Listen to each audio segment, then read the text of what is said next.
Hello viewers, இது உங்க சாரக்குரல். இன்னைக்கு ஒரு குட்டி ஸ்டோரி ஸ்டார்ட் பண்ணலாமா? இங்க ஒரு பையன் இருந்தான். லைஃப் ஃபுல்லா கன்ஃபியூஷன். என்ன ஸ்டார்ட் பண்ணாலும் கம்ப்ளீட் ஆகல. மைண்டுக்கு ஒரு பீஸே இல்லை.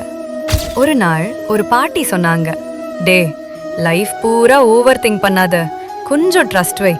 அப்போதான் அவன் ட்ரை பண்ணான். எல்லாத்தையும் கண்ட்ரோல் பண்ண ட்ரை பண்ணாம கொஞ்சம் விட்டு கொடுத்தான். ரொம்ப பெரிய சேஞ்ச் இல்லை, பட் அவன் மைண்ட் கொஞ்சம் காம் ஆச்சு. டேஸ் போக போக கான்ஃபிடென்ஸ் பில்ட் ஆச்சு.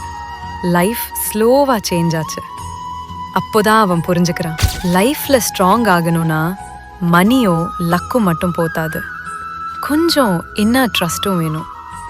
கொஞ்சம் நம்பினா போதும், லைஃப் மாறு. இந்த வீடியோ உங்களுக்கு பிடிச்சிருந்தா உங்க பிடிச்ச ஹார்ட் எமோஜியை கமெண்ட் பண்ணுங்க. மறக்காம யூடியூப் அண்ட் இன்ஸ்டாகிராம் பேஜை ஃபாலோ அண்ட் சப்ஸ்கிரைப் பண்ணிக்கோங்க. நன்றி, வணக்கம்.